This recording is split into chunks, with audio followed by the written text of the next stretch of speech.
Lovely, thank you. Can I... Thank With your hand? you very much. Here we go. We're going to move you over. Caroline, we have a second, so let's move the camera. Yes, so how do you want to work this? This camera can move to the side? Ja. Dit is het Witte Huis, deze moet naar achter. Kunnen we deze naar achter duwen? Ja? Dan komt deze van het Witte Huis hier te staan. Oké, hij mag ook het statief gebruiken als hij wil. Do you want to use the same tripod so we just can click on our camera? Huis maar helemaal naar achter. Zeg jij het? Ik zeg het, komt zo. Even plek gemaakt worden voor het Witte Huis.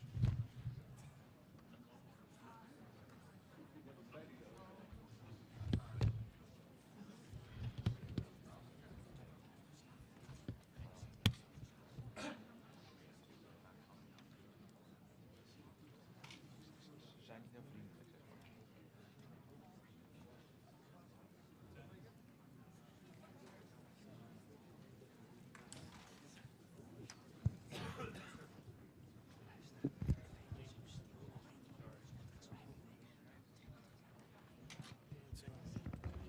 Thank you.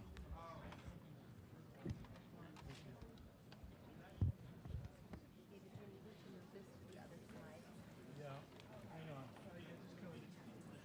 Dat maakt het uit.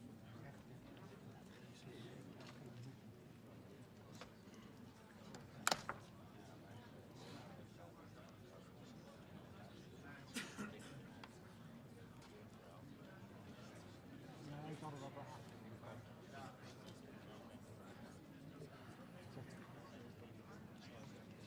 Ja, ze willen gewoon een eigen ding.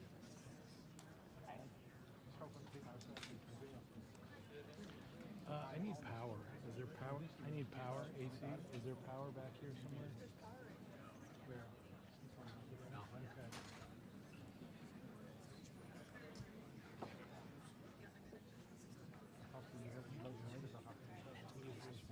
It's English. It's on two.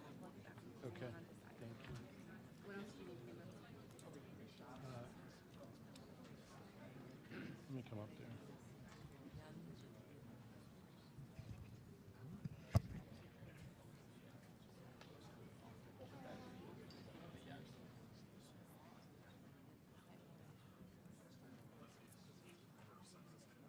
We need 2 more minutes.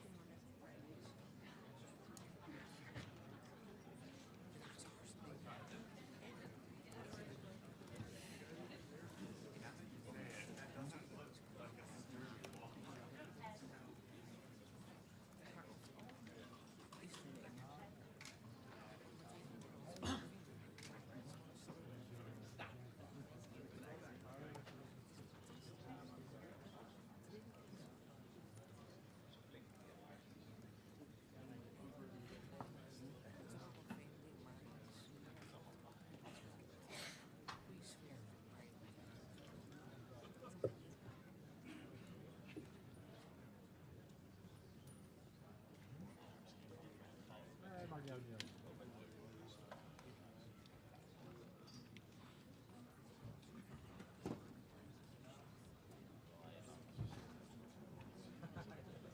Net zo lang.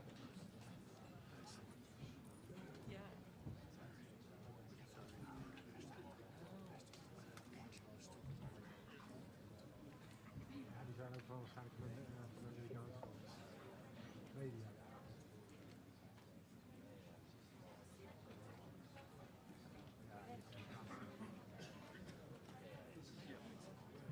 Thank you. David, Ethernet is right behind you. Ja, dat was dan de vertaling. Thank you.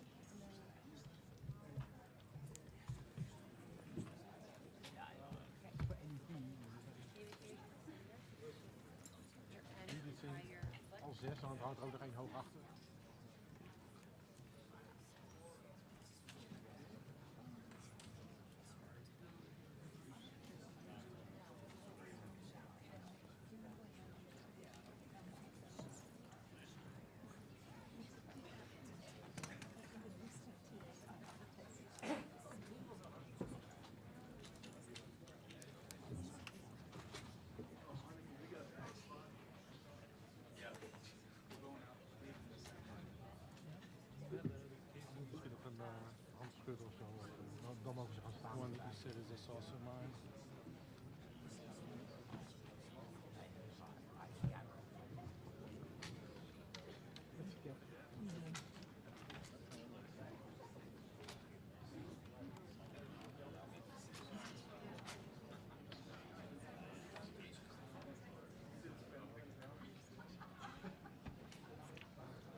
koffie.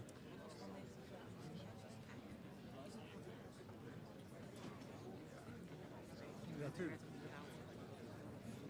Wij toch ook? Wij niet. Maar...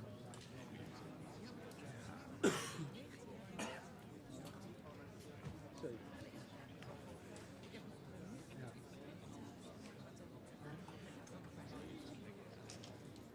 Ik heb het gemist.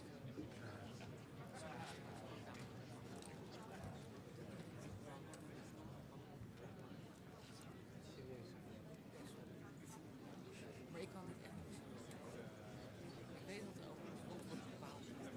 Tuurlijk, dat doet iedereen. Ik zou dat proberen.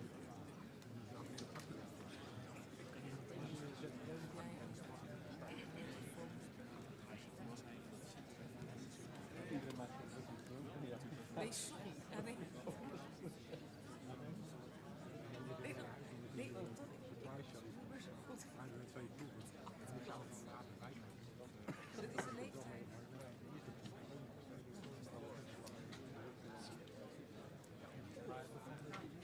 Ik had het wel even. Ik had audio en lange lens.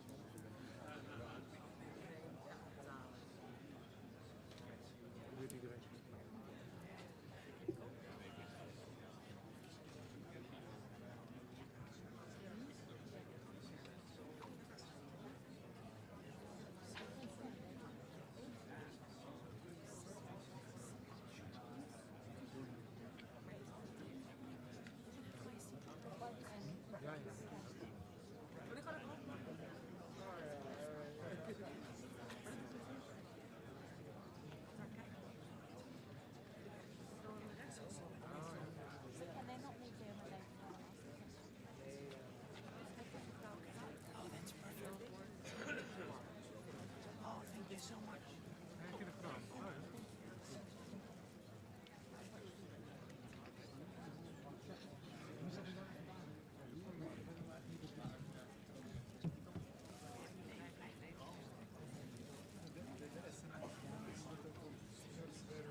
Well, thank you very much. This has been an honor. It was a fairly long trip, but worth it. Tremendous things have been accomplished, as you probably noticed. Listened to a lot of wonderful speeches from the heads of a lot of wonderful countries. But I want to thank you for joining us at the conclusion of a highly productive NATO summit in the Netherlands. I want to thank them for the royal treatment they've given us. Couldn't have been nicer. And it's a beautiful country, really a beautiful country. Coming in, I saw the most beautiful trees. In fact, I want to bring some back with me. I want to also thank, I had breakfast this morning with the King and Queen, and they're incredible people. I said, you're central casting, beautiful people, great people, big, beautiful heart. And I enjoyed that. And also NATO Secretary General Mark Rutte, who's been terrific. He's been a friend of mine, used to be right here running this wonderful country. Now he's the NATO Secretary General. He's doing a fantastic job. And the Prime Minister, we appreciate everything you've done. And as you know, last weekend, the United States successfully carried out a massive precision strike on Iran's nuclear enrichment facilities, and it was very, very successful. It was called obliteration. No other military on earth could have done it, and now this incredible exercise of American strength has paved the way for peace with a historic ceasefire agreement late Monday, and we call it the 12-day war. Spoke to a few people. I guess that just sounded like the right name. It was a 12-day war. And we think it's over. I don't think they're going to be going back at each other. I don't think so. Not only have we dealt decisively with the critical threat of Iran's nuclear program, which was what I wanted. I said, Iran cannot have a nuclear weapon. I've said that for 15 years, long before I decided to do the political thing. But we've also reasserted the credibility of American deterrence, which is like no other. The people at NATO said there's never been anything. You know, I rebuilt the entire military during my first term. And we have a great military. We have great generals. I got to know the good ones and the bad ones. We kept the good ones. Over the past 2 days, I was honored to participate in the NATO leaders meeting and also had extremely good individual discussions with the King and the Queen, Secretary General Rutte, and the Prime Minister. Great discussions.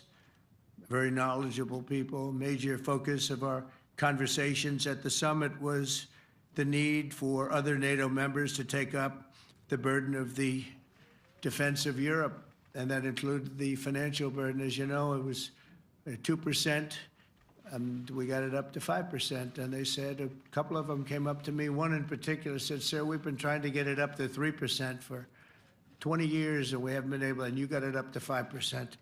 So they're going to be, most of them, I guess almost all of them, are going to be contributing now 5%, a number that people are surprised at, but you need it today. The United States accounts for 2/3 of all NATO defense spending, and since I began pushing for additional commitments in 2017, believe it or not, our allies have increased spending by $700 billion. I said to people, you don't have any money, and a lot of them weren't paying. And so I started the process, and I picked it up as soon as I got back, which is 6 months ago.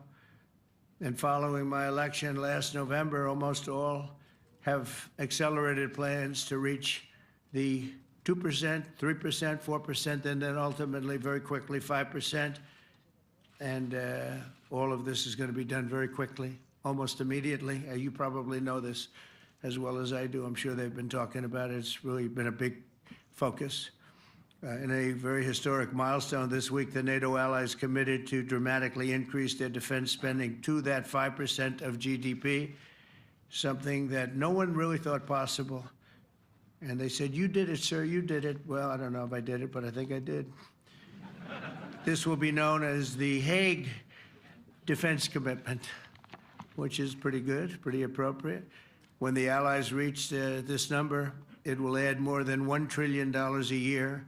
Think of that, $1 trillion per year to our common defense. And this is a monument really to victory, but it's a monumental win for the United States, because we were carrying much more than our fair share. It was quite unfair, actually.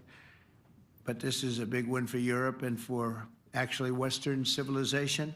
For years, past administrations failed to get most allies to contribute even the 2%. I remember when I came here, we had 4 countries that were up to 2%, and I remember Poland was there. A couple of them were there, and but most of them were. We had 28 at the time, as you know. It's increased a little bit, and they've agreed now to more than double their budgets in all cases.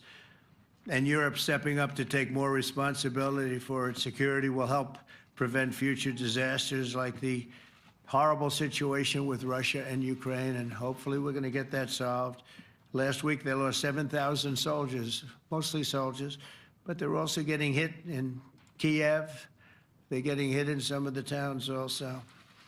And that means life. Life is disappearing also in the cities and towns. Should have never happened, would have never happened if I was president. I said it 1,000 times, and it never did happen.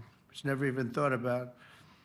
But it's vital that this additional money be spent on very serious military hardware, not bureaucracy, and hopefully that hardware is going to be made in America because we have the best hardware in the world. You saw that where 14 missiles were shot at us the other day, and they were very nice. They gave us warning. They said, we're going to shoot them. Is 1 o'clock okay? They said, it's fine. And everybody was emptied off the base, so they couldn't get hurt except for the gunners. They call them the gunners. And out of 14 high-end missiles that were shot at the base in Qatar, all 14, as you know, were shot down by our equipment. Amazing stuff. Amazing that they can do. It's like shooting a bullet with a bullet. It's the same thing if you think about it. 14 out of 14, and they weren't even that surprised. I said, do you do that well often? They say, we pretty much do, sir. The Ukraine crisis has also highlighted the urgency of rebuilding our defense industrial base, both in the United States and among the allied nations. We cannot afford to be dependent on foreign adversaries for critical minerals. And as you know, we made a deal with Ukraine to take a vast amount of the land they have for minerals. We need it. And once again, I want to thank all of the people in the Netherlands, incredible people. It's a great place. And all of the NATO allies for the tremendous summit that we just had. A letter just came in, and a statement came in from the Atomic Energy Commission of Israel. And I just wanted, this is an official letter, and they're very serious people, as you know. The devastating U.S. strike on Fordo destroyed the site's critical infrastructure and rendered the enrichment facility totally inoperable. It was devastated. We assess that the American strikes on Iran's nuclear facilities has set back Iran's ability to develop nuclear weapons for many years to come. This achievement can continue indefinitely if Iran does not get access to nuclear material, which it won't. It's so sad that that whole thing had to go. But I just want to thank our pilots. You know, they were maligned and treated very bad, demeaned by fake news CNN, which is back there, believe it or not, wasting time, nobody's watching them, so they're just wasting a lot of time, wasting my time. And the New York Times, they put out a story that, well, maybe they were hit, but it wasn't bad. Well, it was so bad that they ended the war. It ended the war. Somebody said in a certain way, you know, that it was so devastating, actually. If you look at Hiroshima, if you look at Nagasaki, you know, that ended a war too. This ended a war in a different way, but it was so devastating. Also, they have, out of Dubai, just came that Iran's foreign ministry spokesman, this is Iran's foreign ministry, says its nuclear installations were very badly damaged by the American strike. So what bothered me about these reports with fake reports put out by the New York Times, failing, I call it the failing New York Times because it's doing terribly. Without me, it would be doing no business at all.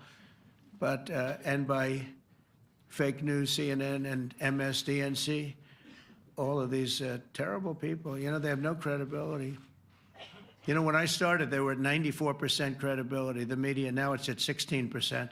And I'm very proud of it because I've exposed it for what it is. But when I saw them starting to question the caliber of the attack, was it bad? Well, it was really bad. It was devastating. They were obliterated. In fact, you can't get into the tunnels. They just put that over. That just came out. They can't, there's nothing, there's no way you can even get down. The whole thing is collapsed in a disaster. And I think all of the nuclear stuff is down there because it's very hard to remove. And we did it very quickly. When they heard we were coming, it was, you know, you can't move it. Very hard, very dangerous, actually, to move to. And they also knew we were coming, so I don't think too many people want to be down there knowing we're coming. With the bunker busters, as we call them, we're the only ones that have them. We have the best equipment, best nuclear equipment, and we have the best equipment in the world. And by the way, we can't forget our submarine, which was out there, submarines actually, but submarine was out there. We shot 30 rockets into an area, every single one of them. I think it was almost 400 miles away, I think, Pete, right? 400? And long. It was in the ocean, long ways away. And we shot a total of 30.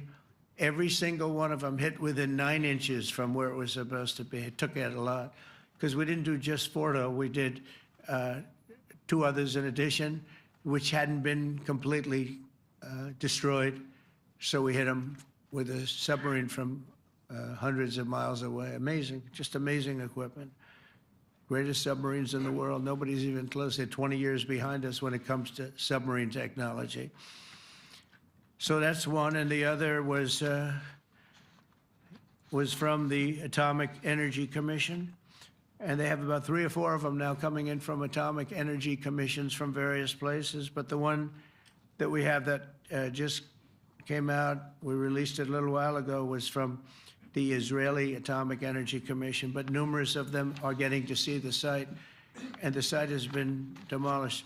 And again, we had these brave patriots, these incredible flyers, these people that can fly a plane better than anybody can fly a plane, going into very hostile territory, flying into the territory that has got more missiles and things pointed at it.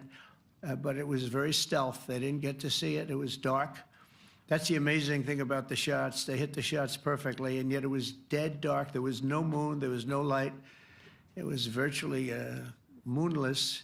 It was very dark, and the shots were hit perfectly. But when they get demeaned, and they were very upset about it because they knew how strong it would be. Back in Missouri, the pilots flew about 36 hours, 2 ways, far distance, and in those incredible B-2s. And we then had the F-22s, and we had the F-35s, and we had other planes, and we had, I think, a total of 52 tankers. That means the big tankers, because the refueling was a lot for all of the different planes that we sent. Incredible operation, and I have to say, General Raisin Cain was incredible. That's why he beat ISIS, and we beat ISIS in a matter of weeks. I was told it would take 4 to 5 years. We did it in a few weeks. And he was great. That's why he's the head of the Joint Chiefs of Staff right now, because I had a very good experience with him. He knocked out ISIS in a period of literally a few weeks. Amazing. And it was supposed to take a few years, 5 years to be exact. So we had a great victory there, and we then came here, and I think we had a great victory here. But this is an ongoing project. This is the safety of Europe, the safety of the world. And they've raised it from 2% to 5%, something which nobody, and you're talking about over $1 trillion a year. So we're talking about a lot of money coming in from countries that we're not paying nearly enough to be effective. So I have, as you know, Marco Rubio with me, and Pete Hegseth, Secretary of State and Secretary of War. Should we say Secretary? You know, it used to be called Secretary of War. Maybe for a couple of weeks we'll call it that, because we feel like warriors. Used to be called Secretary of War. In fact, if you look at the old building next to the White House, you can see where it used to be Secretary of War. Then we became politically correct, and they called it Secretary of Defense. I don't know, maybe we'll have to start thinking about changing it, but we feel that way. Do we have any questions, please? Wow. That's a lot of questions. Who's a nice person? Oh, you're not a nice person, but I'll let you ask one. Go ahead. What's he going to ask? He is not nice at all. I know him well. Thank you, Mr. President. Yeah. Thank you for taking the time before flying home. You just said you believe the conflict between Israel and Iran is over. What makes you so confident it is?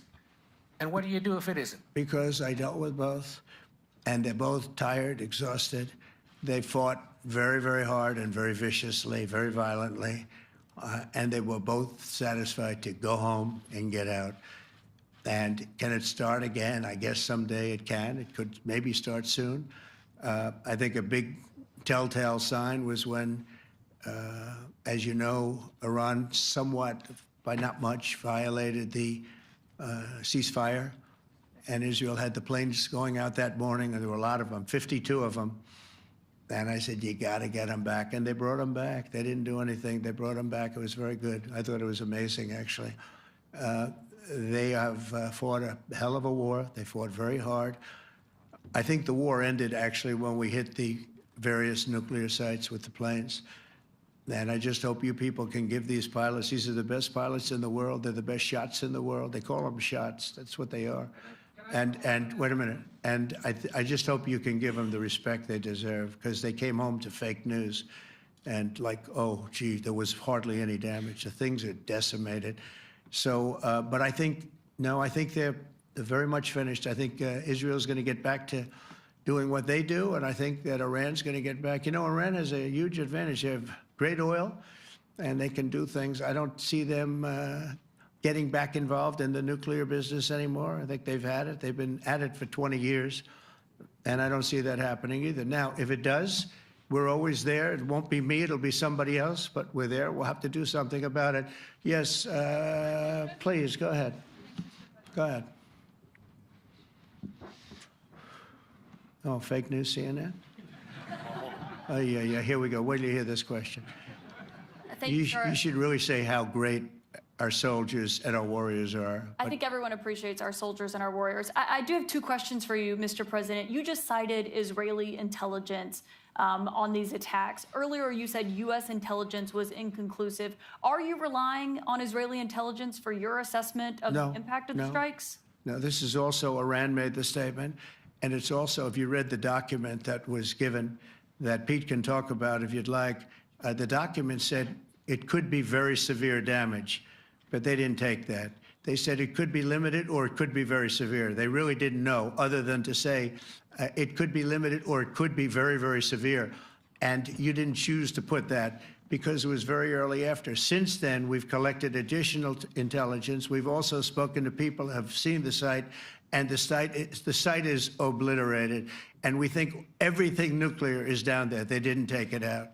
Okay, question? Please, go ahead. Go ahead. Yeah, blue dress.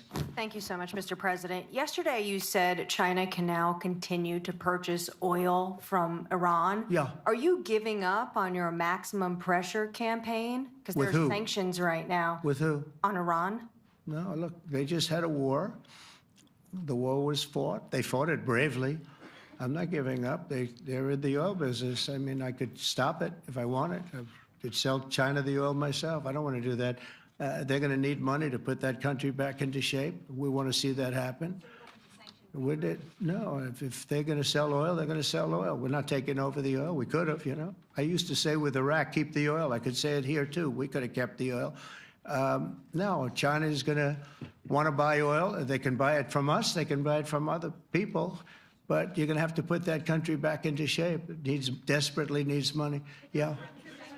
Yeah, please. Here we go. I'm picking the beauties today. Go ahead. Mr. President, Secretary General Rutte has described President Putin as an adversary, a threat, an enemy. Do you view him the same way? And in addition to that, you mentioned General Kane, your chief of staff, the chairman of the Joint Chiefs of Staff. General Kane. Yes, he has said that Mr. Putin has territorial ambitions beyond Ukraine. Do you view that in the same way? Possible. I mean, it's possible. I know one thing. He'd like to settle. He'd like to get out of this thing. It's a mess for him. He called the other day. He said, "Can I help you with Iran?" I said, "No, you can help me with Russia." Because, in the last few weeks, we took care of India and Pakistan, Kosovo, Serbia. I think on Friday we have coming in, the Congo is coming in, and Rwanda is coming in. That was a vicious war that went on, a machete war, heads chopped off all over Africa. They're coming in. We did 2 others in addition to that. Nobody's ever done anything like this. No, I consider him a person that's, I think, been misguided. I'm very surprised, actually.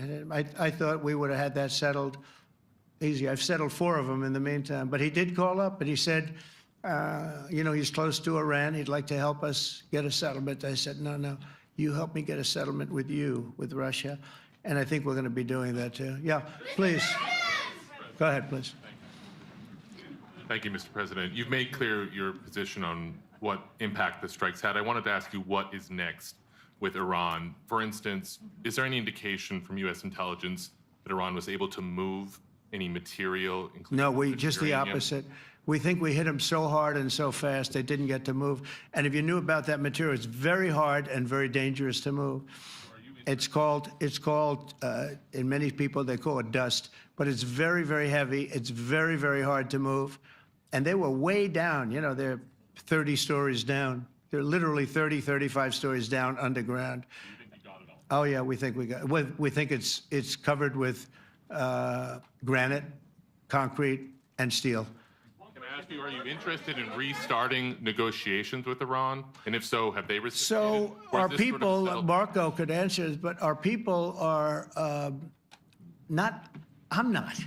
The way I look at it, they fought, the war's done, and, I could get a statement that they're not going to go nuclear. We're probably going to ask for that, but they're not going to be doing it. But they're not going to be doing it anyway. They've had it. They've had it. Now, maybe someday in the future we'll want that. But I've asked Marco, do you want to draw, I just asked him the question as we were walking on the stage, do you want to draw up a little agreement for them to sign? Because I think we can get them to sign it. I don't think it's necessary. Marco, do you want to talk about that, please? Well, Mr. President, I think President Trump has shown a willingness to meet and talk to anybody in the world who's interested in peace. I don't know of any president that's been as willing as he has to meet with anyone and talk about peace. We'd love to have peaceful relations with any country in the world. And so obviously that'll depend on Iran's willingness not just to engage in peace, but to negotiate directly with the United States, not through some third country or fourth country process. But I know of no president, probably in our modern history, that's sought peace more than President Trump has. Sounds like the door is open, but you're in no rush. Is that right? Sounds like the door is open. But I'll tell you what, look, we're going to talk to them next week with Iran. We may sign an agreement. I don't know. To me, I don't think it's that necessary. I mean, they had a war, they fought. Now they're going back to their world. I don't care if I have an agreement or not. The only thing we'd be asking for is what we were asking for before about we want no nuclear, but we destroyed the nuclear. In other words, that's destroyed. I said, Iran will not have nuclear. Well, we blew it up. It's blown up to kingdom come. And so I don't feel very strongly about it. If we got a document, it wouldn't be bad. We're going to meet with them, actually. We're going to meet with them. Yeah. Yeah, go ahead, please. Yes. Mr. President, Netherlands TV, thank you for visiting our country. Good. As I understood, Thank you. I, of course, would like to know how you slept last night at the House of the King. Oh, I slept beautifully. But probably a more serious question. I think you just had a meeting with President Zelensky. Did you discuss any ceasefire in this Russo-Ukrainian? No, I wanted to know how he's doing. He was very nice, actually. We had little rough times sometimes. He was, couldn't have been nicer. I think he'd like to see an end to this. I do. I think what I took from the meeting couldn't have been nicer, actually. But I took from the meeting that he'd like to see it end. I think it's a great time to end it. I'm going to speak to Vladimir Putin and see if we can get it ended. But look, these are brave people. They're fighting these wars all over the place. Last week they had, I guess, I told you, close to 7,000 young soldiers, Russian and Ukrainian soldiers were killed, 7,000 in 1 week. It's crazy. It's crazy. So I'll be speaking to Putin. No, I had a good meeting with with Zelensky, and I had a lot of good meetings. We had a lot of good meetings with a lot of people, a lot of great leaders. But he's fighting a brave battle. It's a tough battle. Yeah. Go ahead, white dress. Thank you. Ida Hallikainen from Finland, Ilta-Sanomat. Good. You have played golf with President Alexander Stubb. How do you see Finland as a NATO ally and partner, and how would you describe your relationship with our president? Well, he's a very good golfer, okay? In fact, he was on his college golf team. He went to a good college in the South, as you know, a very good college, and he was a good golfer. We had a good time. I think my relationship's great. I want to buy icebreakers. You know, you're very good at icebreakers. And I actually made him an offer. I didn't go to Congress. They'll try and impeach me for this. But there's an old, it's not old, it's fairly new, but it's used icebreaker. And I offered him about 1/3 of what he asked for. But we're negotiating. We need icebreakers in the U.S. And if we can get some inexpensively, I'd like to do that. Actually, they'll fix it up, make it good. Also, we may buy some icebreakers. You know, you're the king of icebreakers, that particular country. They make them good. They make them really good, and they know what they're doing. And so we're negotiating with them for about 15 different icebreakers. But one of them is available now. It's old, and it's old. It's like 5, 6 years old. And we're trying to buy it. I'm trying to make a good deal. It's all I do my whole life. My whole life, that's all I do is make deals. Yeah, please. Go ahead. Sir, go ahead. Yeah, a question for NewsHour, Dutch TV. First of all, on Article 5, on your way here, you spoke about the commitment of the U.S. to Article 5, saying, I'll give you my definition once we're here. Yeah. What is your definition, and may the U.S. commitment to Article 5 change in case some of the NATO members do not reach the threshold that was discussed today? My second question is following up on a colleague on Iran. What intel reports do say that everything over there was obliterated? Yeah, well, there are numerous of those reports, and they're coming out fast and furious. But the most respected ones we've already seen. And I will say that on a very confidential basis, they're looking at the reports, like numerous reports, and including people going to the site and checking the site. And they're going to be having, I guess you're going to be having over the next couple of days a full, you're going to encapsulate it. But no, the site was obliterated, just like I said it was, and just like the pilots should be given credit for. As far as Article 5, look, when I came here because it was something I'm supposed to be doing, but I left here a little bit differently. I said, I watched the heads of these countries get up, and the love and the passion that they showed for their country was unbelievable. I've never seen quite anything like it. They want to protect their country, and they need the United States. And without the United States, it's not going to be the same. And you can ask Mark, or you can ask any of the people that were there. It was really moving to see it. They love their country. They were so respectful of me because I'm the head of the United States. And I made, the King of Saudi Arabia, when I was in the Middle East, so I was in Qatar for a different reason, not a reason to get shot at. We were in there for economic development reasons, Qatar, UAE, and Saudi Arabia. All three leaders of those countries, and we took back $5.1 trillion into the United States. All three leaders said, you're presiding over the hottest country in the world. The United States right now is the hottest country. Everybody wants to be there. Everybody wants a piece of it. He said, a year ago, your country was dead. You had a deadhead running it. You had a country that was dead, and it was dead. You had people pouring through the borders. You had inflation. You had everything. He said, you've made it in 5 months at that time. You've made it the hottest country. This is the hottest country in the world. The United States right now is the hottest country in the world. And when I was around that table, it was a nice group of people, many of whom I knew from previous. When I saw the passion they had for the country, almost everyone, and you probably have the tapes, it was very public, but almost every one of them said, thank God for the United States. Without the United States, they couldn't really have NATO. It wouldn't work. It wouldn't work. It will in the future because now they're paying much more money. But It wouldn't work. It was great. And I left here differently. I left here saying that these people really love their countries. It's not a ripoff. And we're here to help them protect their country. Okay, we'll do one or two more. Thank you, Mr. President. Yeah. A question on Spain. Are you satisfied with today? Oh, I think Spain's terrible what they've done. No, I do. They're the only country that won't pay the full up. They want to stay at 2%. I think it's terrible. And you know, they're doing very well. The economy is very well. And that economy could be blown right out of the water with something bad happening. You know, Spain is the only country that, are you from Spain? Yeah. Good, congratulations. You're the only country that is not paying. I don't know what the problem is. I think it's too bad. So we'll make it up. You know what we're going to do? We're negotiating with Spain on a trade deal. We're going to make them pay twice as much. And I'm actually serious about that. We're going to make Spain, I like Spain. I have so many people from Spain that it's a great place and they're great people. But Spain is the only country out of all of the countries that refuses to pay. And, you know, so they want a little bit of a free ride. But they'll have to pay it back to us on trade because I'm not going to let that happen. It's unfair. It's unfair to NATO. All right, sir, please.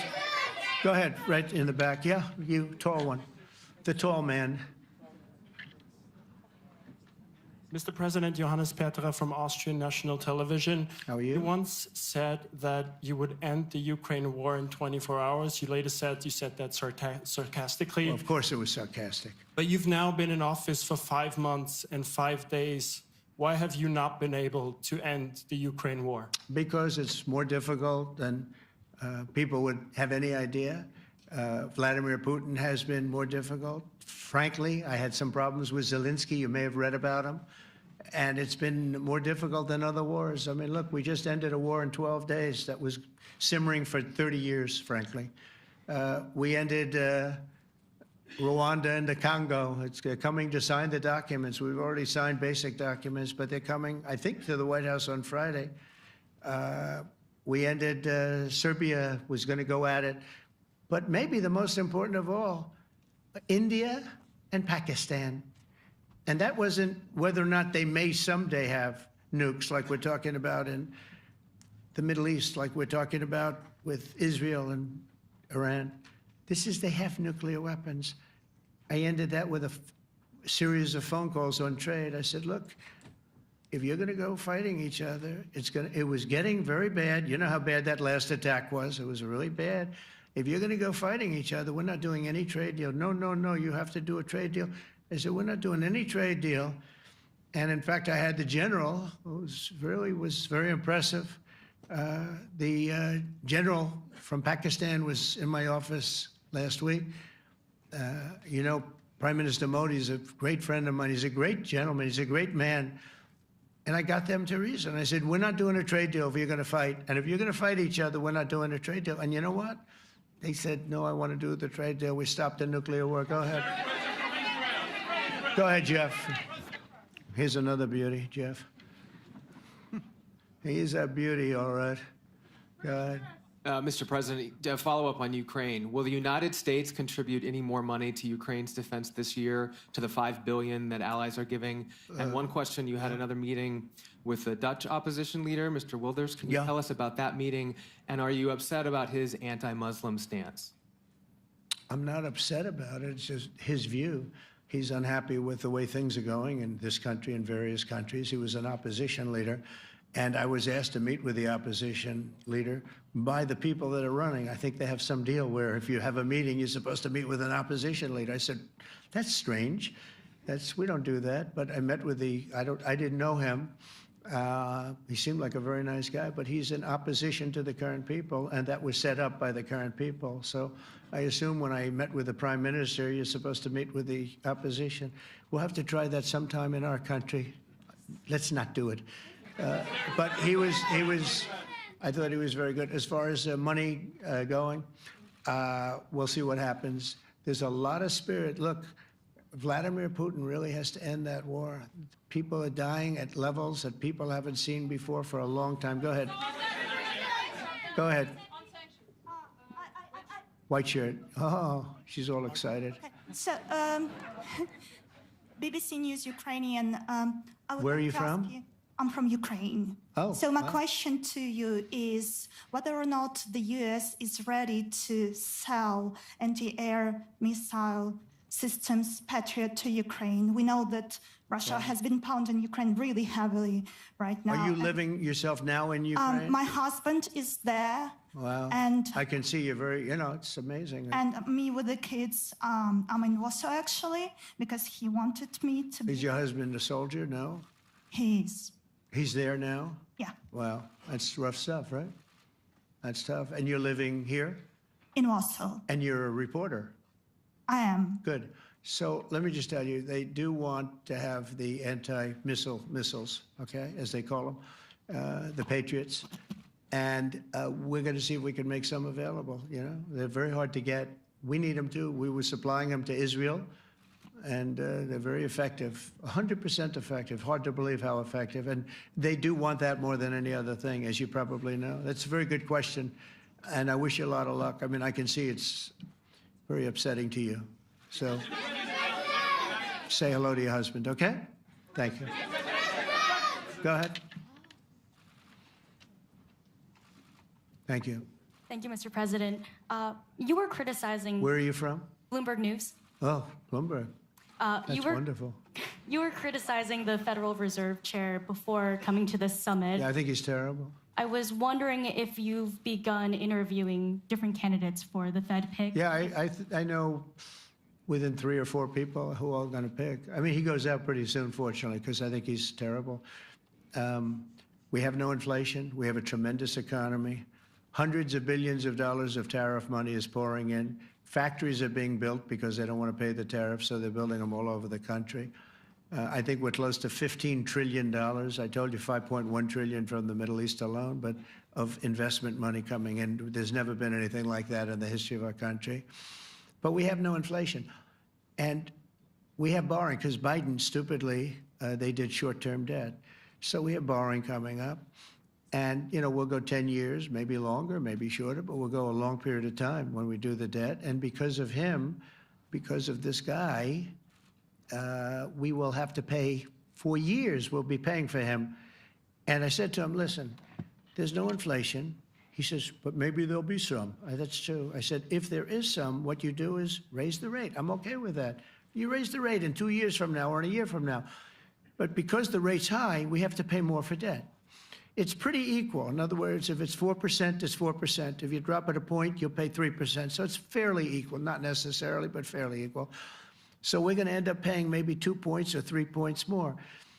3 points would be about $900 billion a year because of this very average mentally person. He's an average mentally person. I'd say low in terms of what he does, low. Low IQ for what he does, okay? Wait, so instead of paying $900 billion, we don't want to pay 900 just because he doesn't want to lower the rate. I said, if there's inflation in 2 years or 3 years or 1 year from now, you raise the rate and you take care of the inflation, among other things. But he's probably a very political guy, I guess. I don't know. I think he's a very stupid person, actually. All right, one more. Let's go. How about you? Go ahead. She looks so happy and everything. Thank you. That's why I picked her. I'm from Spain, too. I'm Ana Bu from La Vanguardia. I wanted to know if... You're where from? Spain, too. Ah. I wanted to know if you want to... That's the Spain corner right there. Shouldn't have said that. That's okay. I do like Spain, by the way. I think it's unfair that they're not paying, but go ahead. Are you going to negotiate directly with Spain about... I'm going to negotiate directly with Spain. I'm going to do it myself. They're going to pay. They'll pay more money this way. You should tell them to go back and pay. You're a reporter? You tell them to go back. They ought to join all of those countries that are paying 5%. Spain's going to be just about the only one that's not. They were the most hostile toward doing it. It just doesn't make sense to me. Okay. All right, Kelly, go ahead. Here we go. There's another one. Hello, sir. Thank you very We got them all today. Okay.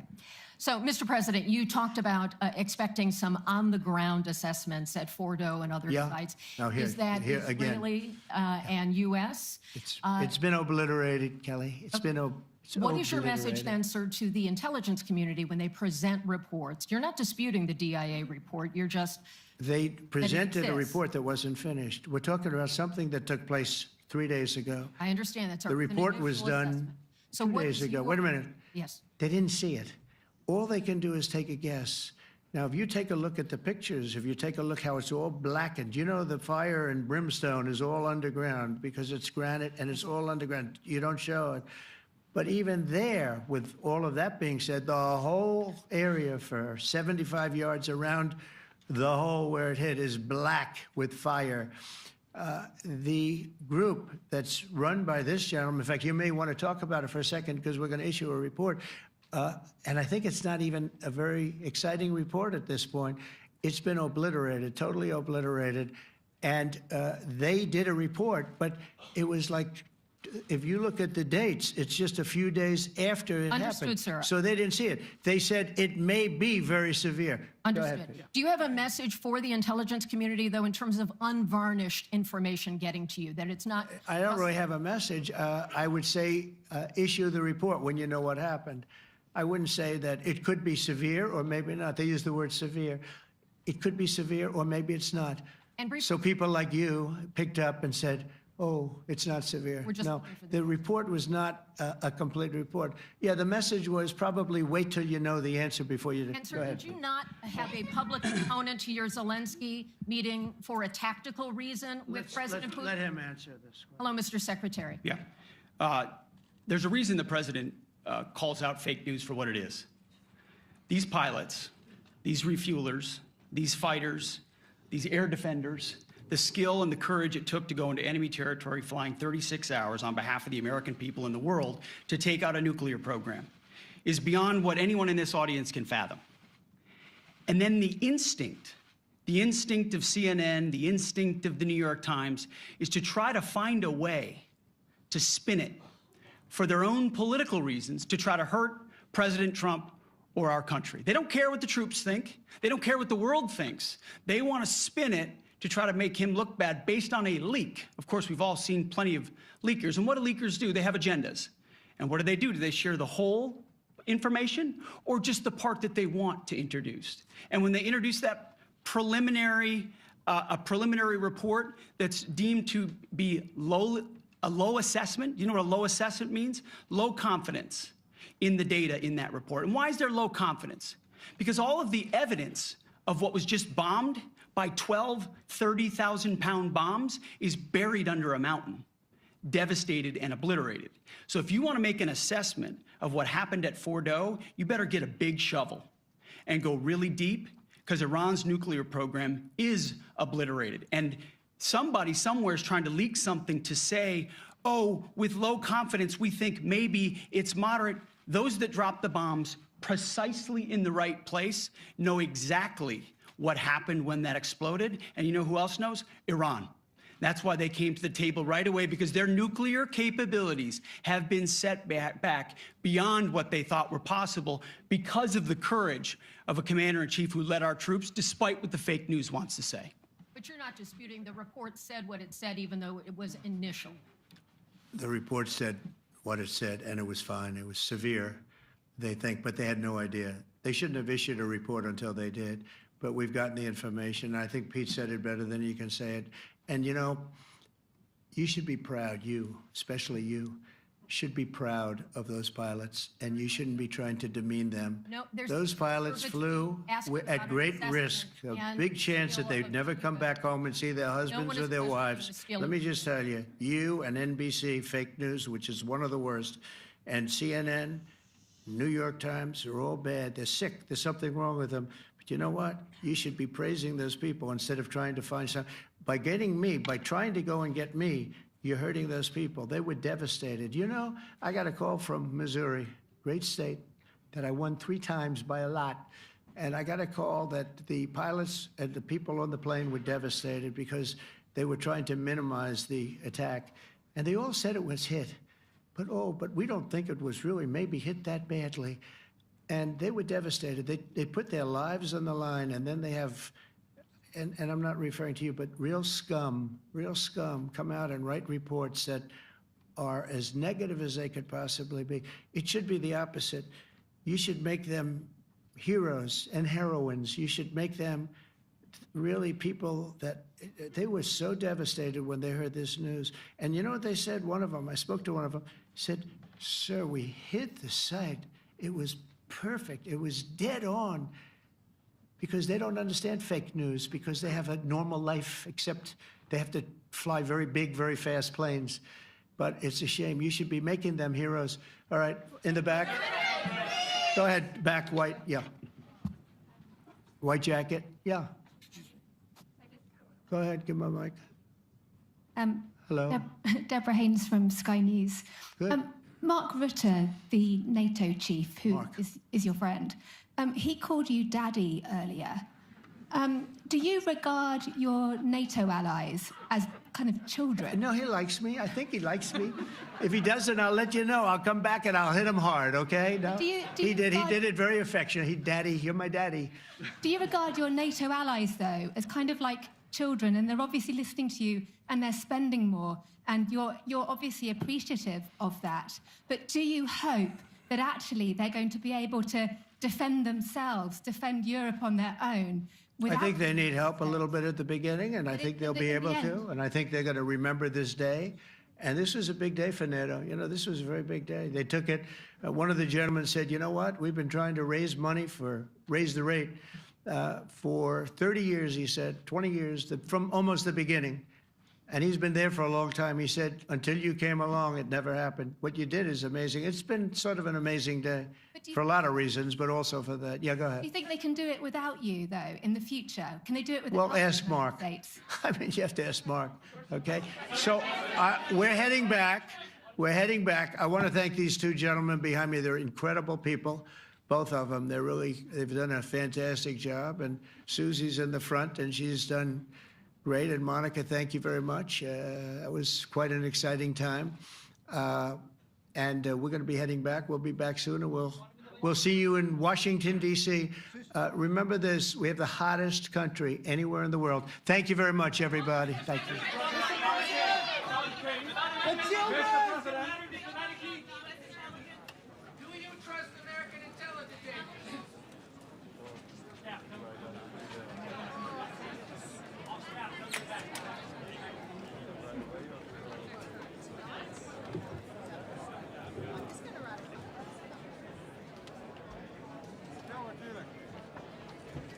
Zelfs een goede